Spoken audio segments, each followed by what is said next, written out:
Hai David, jangan sembarangan kencing di situ kamu. Itu sangat berbahaya. Tenang, itu cuma tahayul.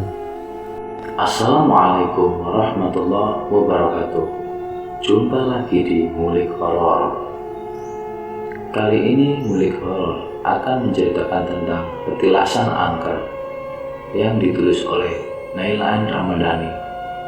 Terima kasih banyak kepada Naila N. Ramadhani yang sudah memberikan izin ceritanya dibawakan di channel Ngulik Horor. Langsung saja kita masuk ke ceritanya. Ini kisahku waktu umur 18 tahun, kira-kira tahun 2016 kemarin. Aku, Edwin, Kania, Erina, dan David, di sini bukan nama sebenarnya, merencanakan untuk menjelajahi kota. Namun, kita berlima masih bingung daerah mana yang akan kita jelajahi. Kebetulan kita semua suka tempat yang daerahnya berbau mistis. Lalu salah satu dari kami, yaitu Kania, mengusulkan untuk mencoba menjelajahi kota yang terletak di daerah B. Konon, menurut kabar atau isu yang ia tahu, di daerah itu ada sebuah petilasan kerajaan lampau. Katanya sih, pada masa kepemimpinan Prabu Anglingdarma. Selain itu banyak juga kejadian lain seperti pembunuhan, pemerkosaan, atau sebagainya yang menyebabkan banyak sekali arwah di daerah itu yang mati penasaran dan menyebar teror di rumah penduduk setempat. Kita berlima pun langsung sepakat untuk menjelajahi kota tersebut.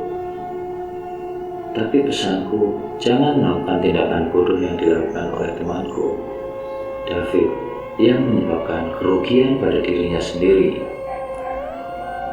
Pagi itu seperti biasa keluargaku selalu sarapan bersama. Itulah saatnya untuk membujuk mereka agar mereka mengizinkanku untuk pergi bersama lainnya ke daerah B. Aku mulai dengan membolak-balik nasi yang sebenarnya tak niat ku makan karena masih bingung beralasan apa kepada mereka. Apalagi ayahku. Ayahku ini bukan tipe orang yang mudah dibohongi. Jadi aku harus mencari alasan yang pas untuk membohonginya. Maaf ya, aku terpaksa, namun hati ini yang menuntunku untuk memijakkan kakiku ke sana. Sekolahku besok tur di daerah B, boleh nggak ya aku ikut? Tanyaku mulai pertanyaan dengan sedikit rasa cemas, takut tidak diperbolehkan. Mengapa mendadak sekali? Biasanya 2 hari sebelumnya kamu selalu ngomong kalau ada apa-apa. Tapi ini kenapa tiba-tiba begini? Sahut ayahku. Baru aja mulai percakapan, dia sudah curiga. Tenang Li, atur nafas, buang, atur nafas, buang.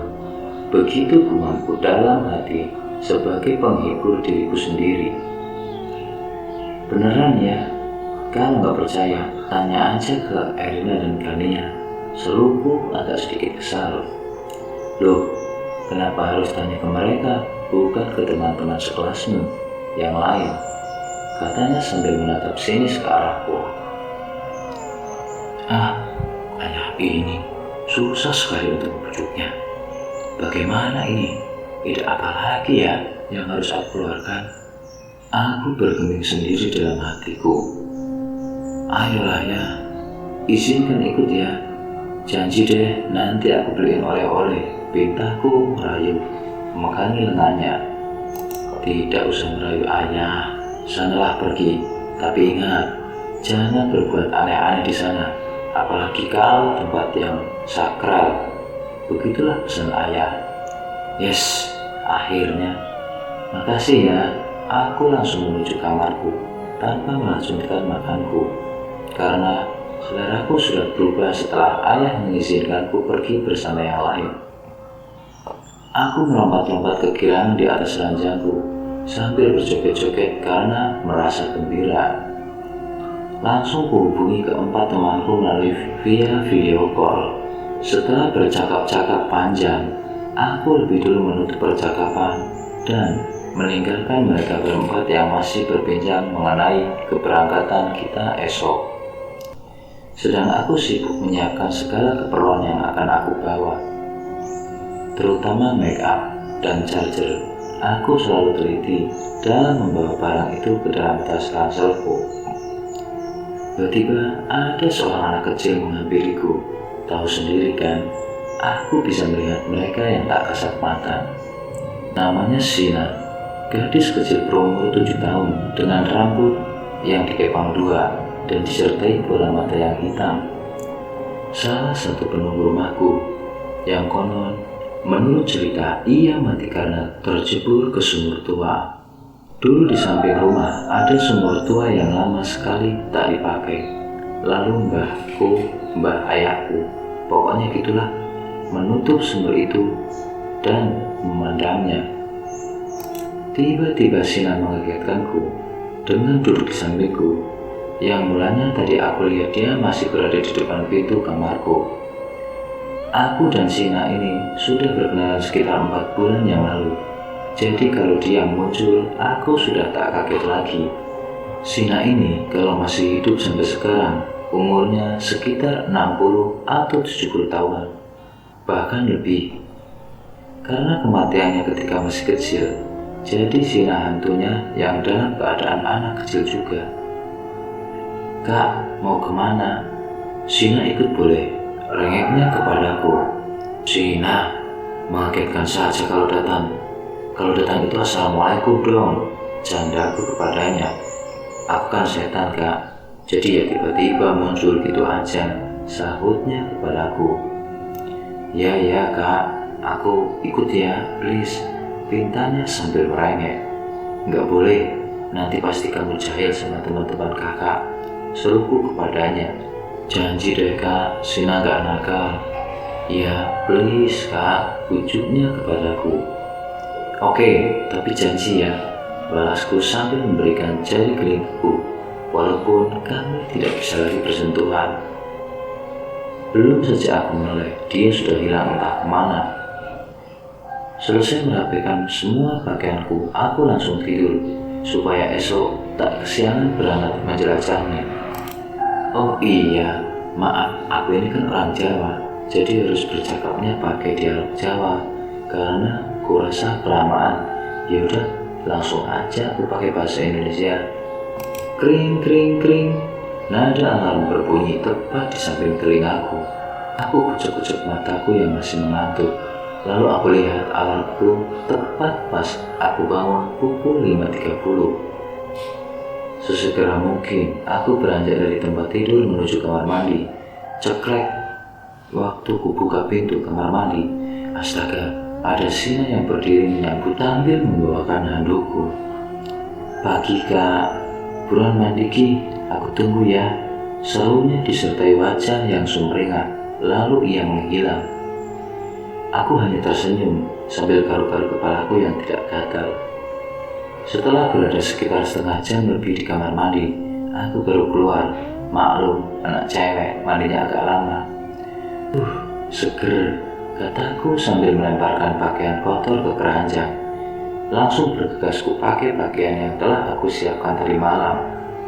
Setelah celana levis panjang berwarna putih dengan 5 kancing di bagian depan, dipadukan dengan atasan baju lacut berwarna krem, tak lupa topi kupluk kesukaanku yang masih tren di kalangan anak remaja dulu. Belum selesai semua, HP ku berdering. Ada satu panggilan dari temanku Erina. "Guys, ayo, aku udah di depan rumah kamu. Jangan lama-lama dandannya, nanti kami tinggal loh," ujarnya. Belum sempat aku menyahut perkataan dia, sudah menutup teleponku lebih dulu. Secepat mungkin ku tancap make up tipis-tipis dan berwarna lip cream merah keorengan, tak pula softline untuk mempercantik mataku. Memakai sepatu senada dengan baju dan topiku yaitu krem, lalu berlari ke depan. Di sana tampak ada Edwin, David, Erina dan Kania telah menunggu di ruang tamu. "Lama banget sih," ketus Kania. "Maaf, namanya juga cewek," balasku sambil senyum. Ayo Gil, keburu malam nyampenya, sahut si David. Tiba-tiba ayahku datang ikut menimpali pembicaraan kami. Katanya terus sekolah, kok pakai mobil? Tanyanya mulai curiga. Oh, kita ini mau, apa sih Lin? Belum selesai David meneruskan pembicaraannya, aku sudah dulu menginjak kakinya supaya dia bisa mengerem setiap perkataannya. Ah iya om, kebetulan bisnya nggak muat, lalu kami berlima disuruh bawa kendaraan sendiri. Tapi tenang kok om, anak om aman kok sama kita, lagian kita juga bawa supir. Seru kan ya, sambil bercanda menunjuk si Edwin sebagai supir, padahal dia yang punya kendaraan itu. Tak lama setelah berpamitan, kami pun berangkat menuju kota B. Mobil pun dilajukan oleh Edwin sebagai pengemudi, lalu David di samping kiri, dan kami ada di belakang. Kamu ngomong tur ke orang tuamu ya? Tanya Edwin kepadaku. Iyalah, kalau aku jujur mana mungkin aku dibolehin, kataku. Maklumlah, dia kan anak sayangan, cetus Erina dijandai tawa. Lalu kami semua pun ikut tertawa. Hehehehe. Guys, pinjam charger dong. Aku lupa bawa nih. Charger Oppo. Ada yang punya nggak? Tanya Erina. Ada. Cari aja di tasku, sahut David. Di mana? Tanya Erina. Itu di jok belakang, sahutnya lagi. Lalu Erina mengambil tas David dan mencari benda yang dimaksud. Namun, ia menjadi kaget karena menemukan sesuatu yang aneh di dalam tasnya. Fit, kamu gila ya? Ngapain bawa kon segala sih? Ketus Erina. Oh, itu buat koleksi aja Rin. Kalau kamu mau ambil aja, jawabnya sambil tertawa geli. Dasar gila, buat apa aku? Balasnya jengkel. Lalu kami pun tertawa melihat aksi lucu mereka. David ini adalah teman kami yang paling jahil dan paling gila. Kalau sudah bercanda, kadang bercandanya sampai kelewat batas. Kira-kira kita nyampe pukul berapa ya guys dari sana? Tanyaku. Mungkin kurang 2 jam lagi, jawab si Edwin. Masih lama ya. Tidur aja yuk, biarin si Edwin nyupir sendirian, canda kami ya. Tak lama setelah perbincangan tadi, mereka semua tertidur kecuali aku dan Edwin yang tetap fokus menyetir. Saat aku sedang menikmati pemandangan alam di luar sana, ya walaupun banyak dedemit yang nongol, tak menghiraukan, karena bagiku sudah biasa. Wush, tiba-tiba ada angin yang masuk ke dalam mobil kami, padahal semuanya tertutup. Ternyata Sina yang datang dan duduk di bangkuanku. Sina, ngagetin aja deh, kataku padanya. Namun dia hanya tersenyum. Lin, ngomong sama siapa sih? Tanya Edwin, heran yang dari tadi melihatku dari spion di depannya. Oh, enggak kok, jawabku singkat. Tak terasa beberapa jam waktu yang kami tempuh, akhirnya kami sampai ke tempat tujuan sekitar jam 1.50. Kalau nggak salah ingat ya. Hei bangun, semua udah nyampe nih, suruhku sambil berteriak membangunkan mereka yang masih tertidur. Nyampe mana nih? Timpal Erina sambil menguap. Udah nyampe tujuan, ayo turun. Yang baru bangun cuci muka, biar seger, ujarku yang kebetulan di situ ada tempat pancuran air. Dilarang kencing dan mengumpat sembarangan di sini. Begitulah tulisan yang dipapang di luar tembok petilasan yang sudah roboh. Tiba-tiba David iseng. Ia meminum air lalu disemprotkan di dinding itu sambil mengumpat, "Dancuk!"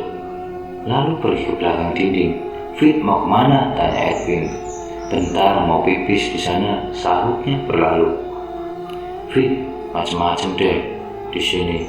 Itu kan sudah ada tulisan bahwa dilarang kencing di tempat ini, kata Kania menimpali. Ah, apaan sih, tahayul, sahut David. Udah, biarin aja Gil.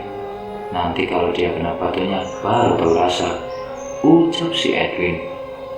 Bodoh amat, balas David sambil berjalan ke arah belakang dinding untuk menunaikan hajatnya. Saat David selesai menunaikan hajatnya, sikapnya mendadak berubah aneh, pendiam dan agak banyak ngomong. Sepanjang perjalanan, dia hanya menunduk tanpa berkata sepatah kata pun. "Kamu kenapa? Biasanya kamu selalu ceria dari yang lain. Kok tumben jadi diem gini?" tanya si Edwin. "Iya tuh, biasanya juga jahil banget. Mungkin kesambet kali ya tadi pas pipis di sana," sambil menunjuk ke arah belakang. "Udah dibilangin si bandel sih," seru Elina. "Udah deh, diem kamu tuh, jalan aja kenapa sih?" sahut David yang tiba-tiba marah mendengar ucapan Elina. "Kok kamu jadi sewot gitu sih? Aku kan cuma ngingetin," timbal Elina kesal. "Udah deh, kalian tuh kayak anak kecil aja. Mungkin si David moodnya lagi nggak bagus," kataku melerai cekcok mulut mereka. Akhirnya sampai juga kita di sini," kata Tania sambil duduk. Jangan duduk di itu, batu nisan tua," seruku kepada Tania. "Hihihi, kok ada nisan sih di sini? Cuma satu lagi. Siapa yang mati di hutan seperti ini?" sahut Tania lagi dan mendadak bulu kudukku berdiri. "Shh, hati-hati kalau bicara di sini. Jaga adab, jaga tata krama. Juga ingat pesan dari ayahnya. Kalau di tempat sakral dilarang bicara sembarangan," ujar Edwin. "Ayo, kita ke bangunan tua di sana. Siapa tahu nanti ketemu sesuatu," ucap Elina. "Tidak, semua pergilah. Aku menunggu di sini aja," ketus David dengan wajah ketakutan seperti melihat sesuatu. "Ayolah, kamu ini gak seru banget," sahut Tania. "Udah kalian duluan aja. Ada yang mau aku tanyain ke dia," suruh pelan-pelan kepada mereka bertiga. "Fit, kamu gak apa-apa?" tanyaku padanya. Namun ia hanya mengangguk tanpa menjawabku, seperti ada yang aneh padanya. "Yakin gak mau cerita sama aku? Mau mereka gak ada loh. Kalau ada, nanti bisa-bisa kamu diledek," ujarku sambil berlalu menyusul mereka bertiga. Tiba-tiba, "Lin, tunggu. Aku ingin mengatakan sesuatu," ucapnya.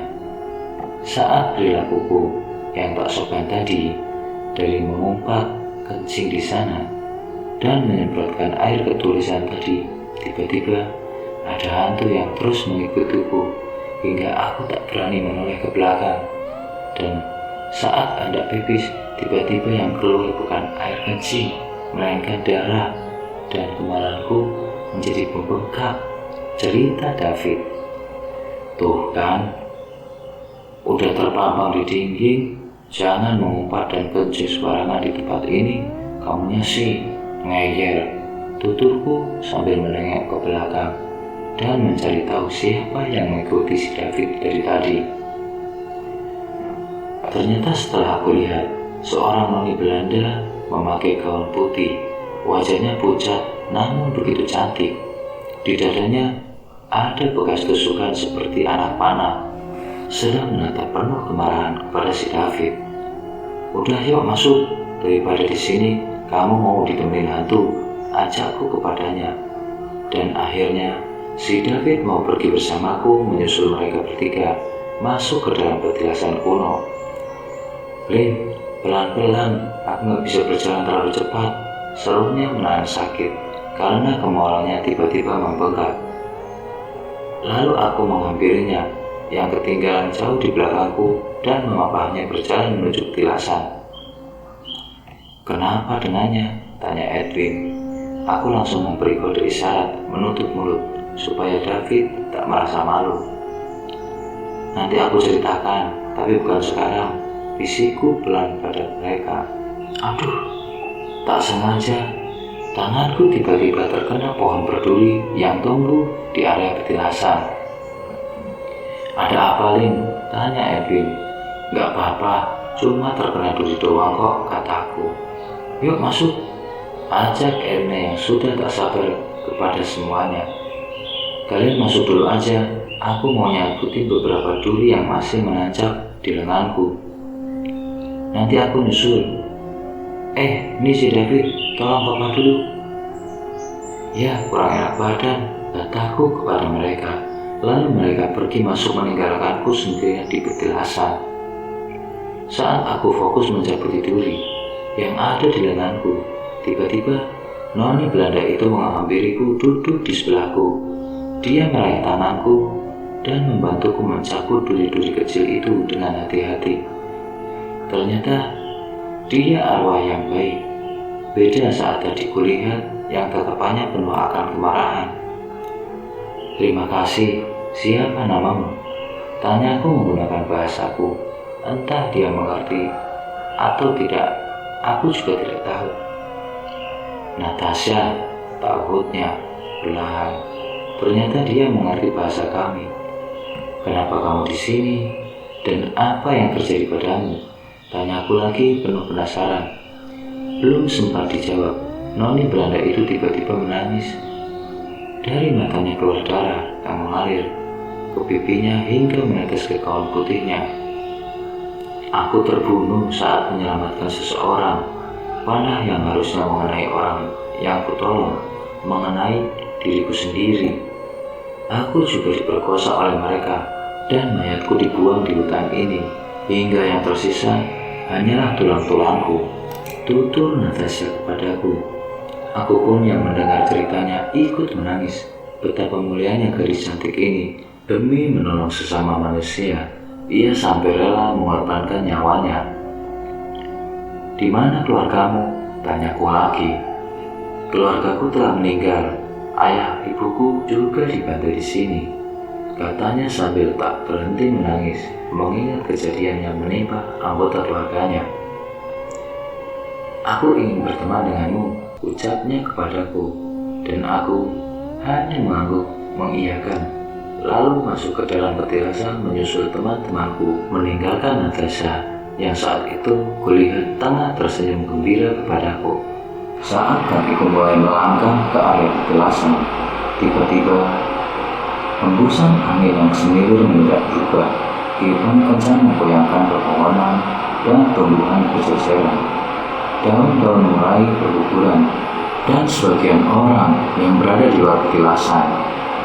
Debu-debu berterbangan, dan sesaat membuat pandangan kami semua berada di sana menjadi kabur. Sepertinya alam ingin menyambut datangnya seseorang. Ketika semua orang sibuk mengusap mata mereka masing-masing yang kemasukan debu, mataku melihat kepulan asap hitam mengelilingi salah satu patung dewi yang sedang bersemedi di sebuah batu besar petilasan. Saat hendak memastikan penglihatanku yang kabur atau memang benar-benar nyata, tiba-tiba ada seorang laki-laki memakai pakaian kerajaan kuno disertai mahkota yang terbuat dari perak, berdiri tepat di depan patung sang dewi. Kulihat semua makhluk astral di tempat ini nampak sujud dan bersimpuh menyambut kedatangan laki-laki itu. Siapa gerangan laki-laki yang memakai pakaian kerajaan itu? Mengapa sepertinya semua penghuni di tempat ini hormat dan tunduk kepadanya? Banyak pertanyaan yang muncul dalam pikiranku saat itu. Kulangkahkan kakiku ini memberanikan diri untuk mendekati laki-laki itu. Namun, hanya beberapa langkah saja, David tiba-tiba terpental sampai luar area petilasan, dibarengi dengan tulisan besar aksara Jawa yang terpapang di dinding petilasan, tepat pada tempatku berdiri sekarang. Aku yang sedikit mengetahui tentang pelajaran bahasa Jawa di sekolahanku masih ingat betul aksara Hanacaraka itu. Wong kang duweni watak ala, ora pantas njokoke sikile menyang kene. Orang yang mempunyai sifat tidak baik tidak pantas memasukkan kakinya di tempat ini. Begitulah tulisan aksara Jawa yang kubaca di dinding itu. Sejenak aku berpikir, pandanganku teralihkan entah kemana, sedang hatiku penuh akan tanda tanya.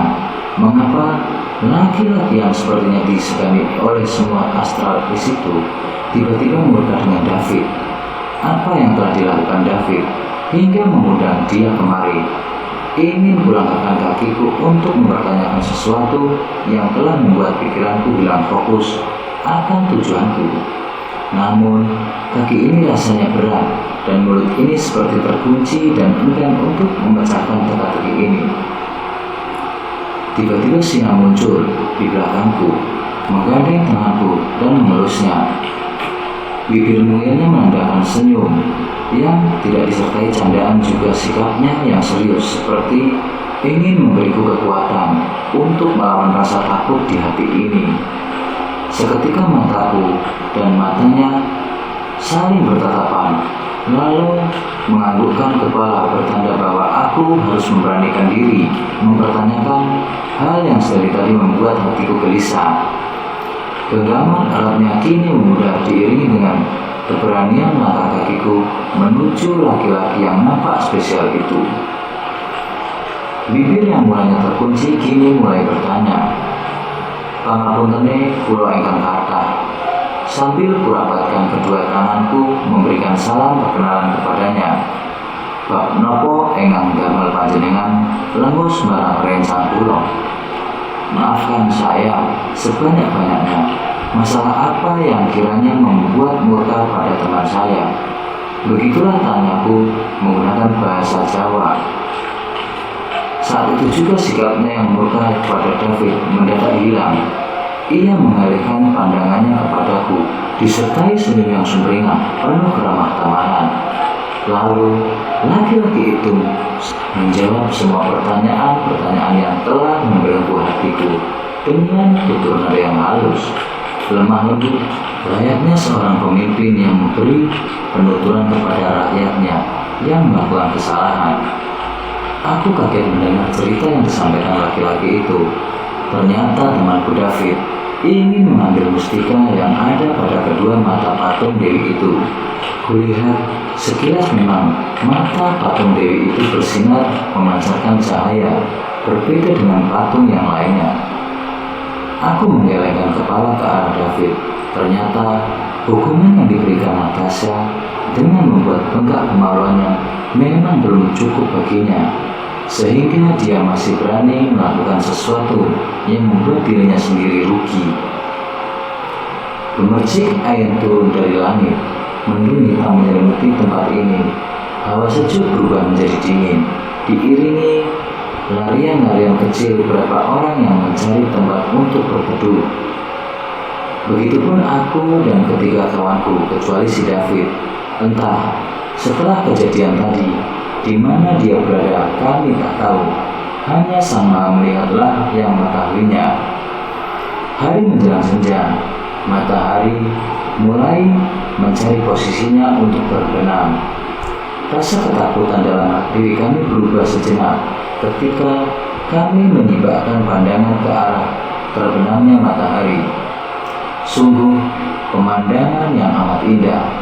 Biasanya pemandangan seperti ini hanya bisa dilihat ketika berlibur di pantai, namun tidak di hutan ini.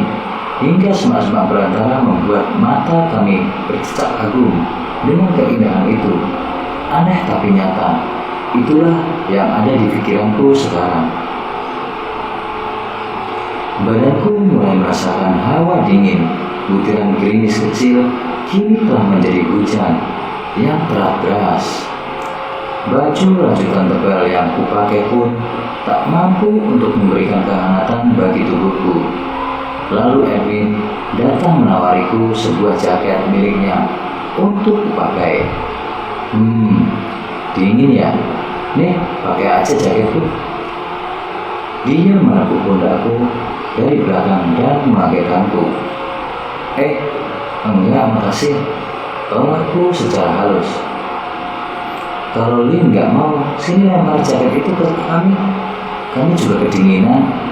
Kali Lin, ejek Kania dan Erina pada kami berdua. Oh, sorry. Jaketku nggak muat untuk orang yang berukuran jumbo seperti kalian. Goda Erwin disertai gerak tawa dari bibir manisnya. Lalu Erin menghampiri mereka dan meninggalkanku, membiarkanku menikmati indahnya pemandangan di sore sana.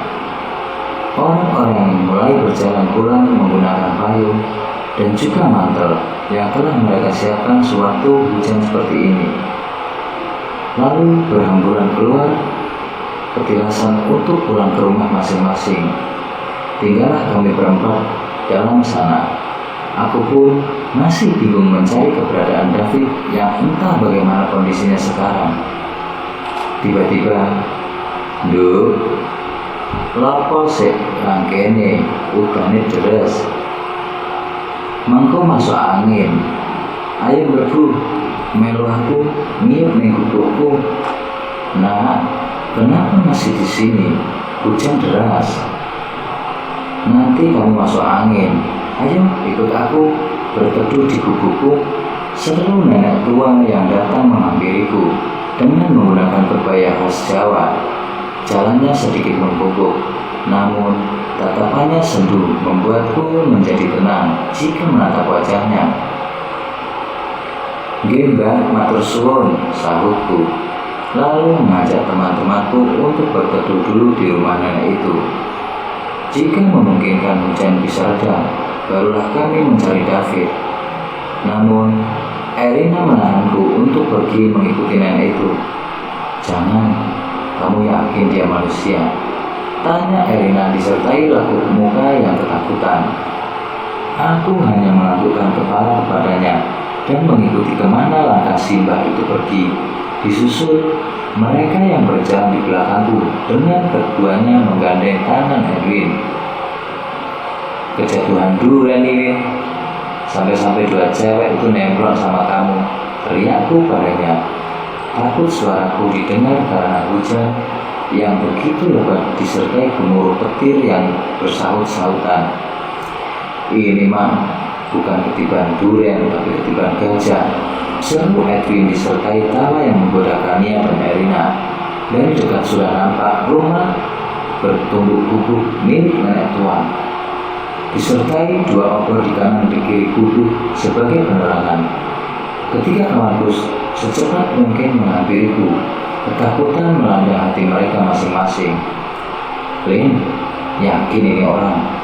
Kok di sini hanya ada rumah nenek-nenek itu? Di mana rumah penduduk yang lain?" tanya Kania. "Shh, jangan keras-keras, nanti nenek dengar," sahutku sambil menutup mulutnya dengan satu jari. "Ayam berguna, ora usah sungkan, ora usah wedi. Ayo masuk nak, gak usah sungkan, gak usah takut," seru nenek tua itu yang sudah berdiri di dalam gubuknya memanggil kami yang masih berada di luar kehujanan. "Ayolah, nanti kita bisa masuk angin, jangan berpikir yang enggak-enggak," bujuku pada mereka semua, dan akhirnya mereka mau menuruti perkataanku walaupun dengan berat hati. Simbah menyodorkan air minum dari gelas yang terbuat dari bambu. Lalu beliau duduk di samping kami, beralaskan tikar anyaman yang lusuh. "Saka ngendi, golek apa, kok sik blak-blakan ning tengah alas koyo ngene? Dari mana, cari apa, kok masih keluaran di tengah alas seperti ini?" tanya Simbah kepadaku dan kawan-kawan. "Pados wangsit Mbah, hehehe," celetuk Edwin mulai candaan dengan senyum khasnya. "Hus, lambemu, mbek wong tua itu sing sopan. Hus, mulutmu, sama orang tua itu yang sopan," sahutku sambil mencubit kecil lengan Edwin. "Ngapunten Mbah, rencana kula radi lara, pun dilebetken ati nggih. Maaf Mbah, teman saya gak gila, jangan dimasukin hati ya," ucapku kepada Simbah sembari kucium telapak tangannya untuk meminta maaf atas kelakuan konyol Edwin. Bocah sopan, ngerti tata krama, niat hatimu ya apik. Apa tujuanmu mrene dulu? Anak sopan, tahu tata krama, niat hatimu juga baik. Apa tujuan kamu kemari? tanya Simbah kepadaku. "Kulo remen petualang Mbah, pengen ngertos asal usulipun petilasan mereka," Saya suka menjelaskan, Bang. Ingin tahu asal-usul petilasan itu, sahutku tanpa basa-basi. Nduk, tak kandhani, ojo nemen-nemen lek guyonan. Panggonan iki ngono, jogate lembut, jarang wong sing iso bali, kecuali duwe niatan apik. Bali yo wis aja nuruti seneng timbang kabeh nemu cilaka. Nah, tak kasih tahu, jangan melampaui batas kalau bersandar. Tempat yang kamu datangi ini adalah rumahnya para siluman. Jarang orang yang bisa pulang kecuali punya niatan yang baik. Pulanglah, sudah, jangan menuruti kesenangan. Ketimbang nanti kalian semua celaka, tutur simbah padaku. Saat aku menoleh ke teman-temanku, tanpa kusadari, mereka semua sudah tertidur lelap, seperti terkena mantra. Tinggallah aku sendiri yang masih terjaga, mendengarkan wejangan si simbah. Rencang kulo ica, Mbah, kulo mboten wangsul nak rencang kulo dereng ketemu. Bidal sesarengan, mantuk nggih kudu sesarengan. Teman saya bilang, Mbah, saya tidak akan pulang jika teman saya belum diketemukan. Berangkatnya sama-sama, pulangnya harus sama-sama. Ceritaku kepada Simbah. Simbah hanya tersenyum dan sekilas takjub melihat keberanianku. Gelagatnya memperlihatkan jikalau beliau mengetahui sesuatu yang belum aku mengerti. Lalu beliau berdiri menggandengku menuju ke arah belakang pupuknya, meninggalkan teman-temanku yang masih tertidur. Kakiku terus melangkah mengikuti arah si Simbah yang entah ingin membawaku kemana. Keluar dari gubuk menyusuri lebatnya hutan, disertai butiran-butiran gerimis kecil, membuatku merasa yakin bahwa Simbah ini bukanlah manusia. Benar seperti yang dikatakan Erina, namun aku tak melihat akan adanya kemarahan atau kejahatan pada dirinya. Justru hatiku menjadi lebih tenang ketika ada bersamanya, apalagi jika menatap wajah Simbah yang sendu, seakan rasa takut di hati hilang lenyap seketika. Pada sejatinya, derajat manusia lebih tinggi daripada mereka yang tak kasat mata. Ketakutan sudah menjadi hal yang wajar, muncul dikarenakan gesekan dan benturan dari mereka yang memanfaatkan kelemahan iman dalam diri kita. Jangankan kita, para manusia yang berlumur dosa, seorang yang khusyuk dalam beribadah dan mempunyai kedekatan hati dengan Allah pun bisa dibuat goyah imannya oleh mereka. Namun, kita kembali kepada kesadaran kita masing-masing. Sebenarnya, rasa takut itu kitalah yang menciptakannya sendiri, sehingga mereka mudah untuk masuk dan memperdaya kita melalui desiran nadi yang tersambung ke urat yang kemudian akan dibawa menuju ke hati kita, sehingga ketakutan itu muncul dan melemahkan keimanan kita kepada Sang Khalik. Semua manusia pasti akan menemui ajalnya, namun hanya Allah lah yang tahu kapan dan di mana, juga dalam bentuk apa kelak kita menghadapnya. Tugas mereka hanya menggoda dan mengoceh, tanpa harus menyentuh dan menyakiti kaum manusia, karena itu sudah perjanjian terhadap Allah dan sudah ditetapkan sebagai ayat-ayat suci Allah dalam Al-Quran. Aku merasakan bahwa perjalanan ini tidak ada ujungnya. Keadaan malam mencekam dan gelap gulita membuat penglihatanku melemah. Bahkan aku tak melihat Simbah ada di mana-mana. Tiba-tiba, star, suara cambuk terdengar keras di kedua telingaku, disertai jeritan seorang laki-laki yang suaranya tak begitu asing bagiku. Astaga, David! Aku berlari menggapai suara itu. Kuharap David baik-baik saja dan masih dalam keadaan hidup. Berkali-kali aku terjatuh, berkali-kali pula aku terbangkit kembali. Air mata sudah membasahi pipiku, nafasku tersengal-sengal. Langkahku masih terus menuju menerobos gelapnya jalanan malam yang tak berujung, sampai ada remangan cahaya menyibak menggantikan malam yang berselimut kesunyian.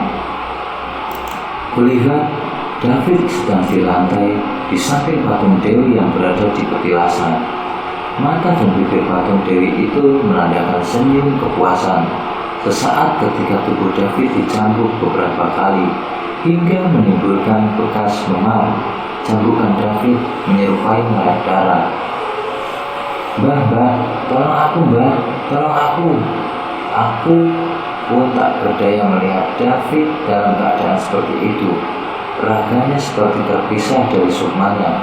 Beberapa kali aku memanggil Simba yang menuntunku untuk kemari. Namun itu semua nihil. Simba tak mendengar seruan panggilanku hingga akhirnya aku harus turun tangan dan memberanikan tekadku untuk menolong teman-temanku. Tak, kulajukan kakiku, langkah demi langkah. Namun, pandanganku mulai tercengang melihat petilasan yang tadinya hancur lebur, kini telah menjadi istana kerajaan mewah dan megah. Astagfirullah, ya Allah, aku mohon perlindunganmu. Aku sadar, ini adalah sebuah permainan ilusi dan imajinasi mereka. Begitulah aku memohon perlindungan kepada Yang Kuasa. Kota B dulunya adalah petilasan kerajaan yang pada masa itu dipimpin oleh Raja Dharmawangsa, raja yang dikenal adil dan bijaksana kepada rakyatnya. Beliau memiliki seorang putri yang bernama Ambarwati, hingga akhirnya ia bertemu seekor pelipis putih yang tak lain adalah jelmaan Prabu Anggringdarma yang telah dikutuk oleh 3 gadis pemakan daging manusia pada zaman dulu. Lalu mereka berdua menikah secara diam-diam sampai ketika kutukan Anggringdarma hilang. Mereka berdua menikah secara diam-diam sampai ketika kutukan Anggringdarma hilang karena kekuatan cinta suci dari Ambarwati. Dari pernikahan mereka, mereka mempunyai anak seorang putra yang diberi nama Angglikusuma.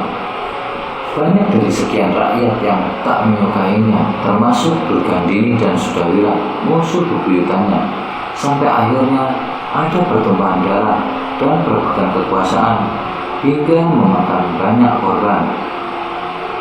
Gedebuk. Derap kaki kuda melangkah ke arahku dengan ditunggangi laki-laki yang kutemui di petilasan kemarin. Jubah emas panjang yang terseret ke tanah perak berlapiskan permata serta beberapa keris yang tersirat di kanan dan di kiri pinggangnya. Juga kumis dan janggutnya yang menandakan kewibawaan dirinya menuju ke arahku dan menghentikan langkahku. Ndekno sikilmu, ojo melok-melok koncomu sing patut dihukum. Hentikan langkahmu, jangan ikut campur temanmu yang pantas dihukum. Untuk laki-laki berjubah emas itu, aku pun hanya bisa pasrah tanpa berbuat apa-apa, karena aku yakin hanyalah manusia biasa yang tak berilmu seperti mereka. Banyak kalangan bangsa selembut yang ikut hadir menyaksikan David yang dihukum oleh beberapa pasukan kerajaan. Tangan dan kakinya dirantai, seluruh tubuhnya dicambuk. Jeritan demi jeritan keluar dari mulutnya. Kata ampun tak diharapkan oleh mereka. Mataku mulai menitikkan air mata melihat keadaan temanku yang badannya dengan luka cambuk. Jantungku serasa berhenti ketika semua yang menyaksikan ikut tertawa puas, seakan mereka semua menyimpan dendam yang mendalam kepada David. Namun kuakui David adalah orang yang nakal.